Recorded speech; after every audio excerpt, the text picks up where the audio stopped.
E aí, como é que você tá? Tudo certinho? Eu sou o Daniel e recentemente eu tenho me formado para ser sommelier de vinho, sabe? Sommelier é aquela pessoa que cheira para o vinho e vê se aquilo tem qualidade ou não. Então, eu tive uma ideia meio maluca, que é tentar aplicar os conceitos de sommelier, de avaliação, a jogos, porque há um tempo atrás eu percebi que eu jogo muita coisa, né? E apesar daqui no canal só ter vídeo de Tibia e Pokémon, isso não se resume nem a, sei lá, 10% que eu jogo. Então eu resolvi dar um pouquinho assim da minha opinião do que forma um bom jogo ou o que deixa a desejar em determinados jogos. Então eu separei 5 tópicos aqui e eu acho que eu vou começar pelo começo, que seria a estética, né? A estética inclui gráfico, inclui efeito sonoro de magia, de qualquer coisa sendo utilizada, de música, lógico, porque, porra, quem não se lembra da música clássica do Mario Bros, ou música do Donkey Kong, são músicas que, quando bem compostas e quando fazem bem o ambiente do jogo, elas entram para a memória de todo jogador que jogou aquilo, né? Aquela música clássica do Skyrim, quando você encontra o dragão, até a música do Risk of Rain 2, que é esse gameplay aí que tá rolando de fundo, porra, são músicas maravilhosas. Tem um remix com a música Purple Rain do Prince em uma determinada fase. E eu acho que isso é muito importante pro jogo. Tipo, efeitos sonoros também, né? Quando a gente lembra, sei lá, de Call of Duty, que a gente lembra do Hitmark, o barulhinho do Hitmark, aquele tá ligado? Aquilo ali, porra, pra quem jogou, ouve aquilo ali na hora, já se remete ao jogo, porque é algo muito clássico que faz total diferença no jogo, né? Não que o jogo vai ser ruim se ele não tiver uma música ou um gráfico ou alguma coisa assim marcante, mas são coisas que vão agregando para formar uma coisa boa, entendeu? Tipo, o jogo ele é uma junção de determinadas coisas. E gráfico, eu acho que gráficos é uma coisa bem relativa, porque tem muita gente que acha que quanto mais realista, melhor. Eu discordo. Eu acho que tem espaço para todo tipo de arte, né? Pixel art, arte mais. Sei lá, assim, um jogo que eu acho muito bonito esteticamente é Ori in the Blind Forest. Eu acho que é um jogo que tem uma estética muito própria e só de você ver aquela forma de desenho você já se remete ao jogo, sabe? Eu acho que isso é importante para criar a própria identidade do jogo. Então vamos de segundo tópico. A gente vai falar agora de história. História também é algo bem complexo, né, de ser dito, porque na minha opinião existem dois tipos de história em jogo, né? É aquela que é contada no jogo, né? Como a gente pode ter, por exemplo, Resident Evil, por exemplo, né? Que vai ter lá a historinha do zumbi e tal. Ou você pode ter a história que é contada atrás do jogo. Por exemplo, League of Legends é um jogo que não tem história, né? Você entra e você começa a jogar e você vai estar ali lutando campeão contra campeão. Mas se você for conhecer mais, você vai ver que cada campeão tem a sua própria história, tem um universo, cada campeão interage entre si, né? Então é uma forma de contar a história meio que por trás dos panos para jogos que a história não é tão relevante para o gameplay, né? Outro exemplo é o próprio Risk of Rain aí. Não tem. A história não tem, tipo, significado muito forte na gameplay do jogo. Você vai pegar o boneco, você vai fazer a run e, e é isso, entendeu? Mas cada monstro que você mata tem a chance de dropar um log que vai contar mais sobre a história dele. Tem a história sobre os personagens que você também consegue no log deles. Então você pode acabar. É uma forma que o jogo tem de fazer você se interessar um pouco mais por ele, criar um pouco mais de profundidade, digamos assim, mesmo que não seja relevante. E eu acho que se isso for bem contado também, faz total diferença, porque você fica sempre ansioso para saber o que vem depois, né? Um exemplo que eu tenho é o Dead by Daylight. Dead by Daylight é um jogo de terror que você, enfim, tem vários sobreviventes e vários assassinos e tem referência a alguns sobreviventes e assassinos que não estão no jogo. E você fica ansioso para saber se aquilo ali vai em algum momento estar presente, né? E fica querendo saber mais. Né? Aquela história que não é explicitamente contada, mas está ali por trás da parada. E, cara, a história é difícil, assim, né? Julgar o que é uma história bem contada ou não. Mas eu acho que isso segue o mesmo preceito, assim, de histórias não relacionadas a jogos, necessariamente, né? Qualquer história. Eu acho que jogos em si são só apenas mais uma forma de storytelling, como a gente tem cinema ou livro, ou, enfim. É apenas uma outra mídia, né? Terceiro, gameplay. Gameplay aqui a gente vai entrar num tópico um pouco debatível, né? Mas o que eu entendo por uma boa gameplay é o quão significativo é cada botão que você pode apertar e fazer alguma coisa. Por que eu digo isso? Recentemente eu joguei RuneScape, Old School RuneScape. Old School RuneScape, pra você que não sabe, é um jogo quase tão antigo quanto Tibia, né? Porém, ele é um jogo que você não tem magia para, você tem magia para utilizar, mas a única ação, o único botão que você tem que faz algo é o mouse, o clique do mouse. Você só pode clicar com o mouse, seja para andar, seja para atacar, seja para trocar de item. Você só clica. Você não tem Q, W, E, R, S, hotkeys para fazer as coisas, não tem. Então, se torna muito interessante como cada clique que você dá é significativo, porque mesmo sendo apenas o clique, você tem pessoas que jogam absurdamente bem aquilo e conseguem fazer coisas absurdamente difíceis, porque o jogo tem muita coisa difícil para ser feita, e ao mesmo tempo não é algo tão complexo e tão difícil, né? Como por exemplo o World of Warcraft, onde você vai ter a metade da sua tela tomada por botão de ação de coisa para fazer. Então eu acho que às vezes o RuneScape, por ter muito significado na sua única ação, às vezes pode ter um design de gameplay até melhor do que jogos que tem muita coisa para você fazer e aquilo ali não acabar sendo muito significativo. Eu acho que o mais interessante é a gente encontrar jogos que tem um equilíbrio, né, entre isso. E eu acho que, por exemplo, novamente aí, né, eu não botei o Risk of Rain aí à toa, né. Eu acho que o Risk of Rain é um jogo que tem isso muito bem, porque são um, dois, três, quatro, são cinco teclas ali, né, M1, M2, Shift, R, Q, mais os botões de andar, mais o botão de correr. Então, assim, são poucos botões, né, relativamente falando, mas todos eles são muito significativos. E tem uma complexidade em como você vai utilizar esses botões e muda completamente. Assim, uma pessoa que sabe jogar esse jogo bem, ela vai ter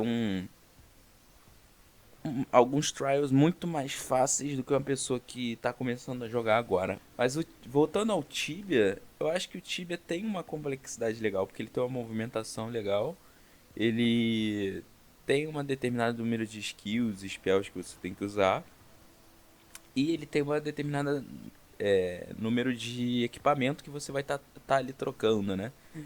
De vez em quando puxando um amuleto, um anel, esse tipo de coisa.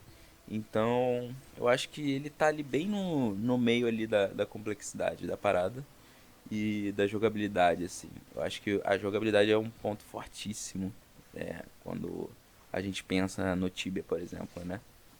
4. Replayabilidade e caos. O que eu quero dizer com isso, né? Replayabilidade e caos é o quanto vai te dar vontade de jogar aquele jogo novamente depois de acabar, ou depois de fazer um run, ou enfim, de se manter jogando aquilo ali por bastante tempo. Isso é dado de diversas formas, assim, né? Pode ser dado de uma forma um pouco barata, como é, por exemplo, o Tibia, que é você não tem limite de level, então você pode estar sempre ali upando, fazendo dinheiro, não sei o que lá. Ou até, né, tipo, a galera quer ganhar dinheiro da vida real, né? Então isso aí pode ser uma forma de replayabilidade, mas tudo bem.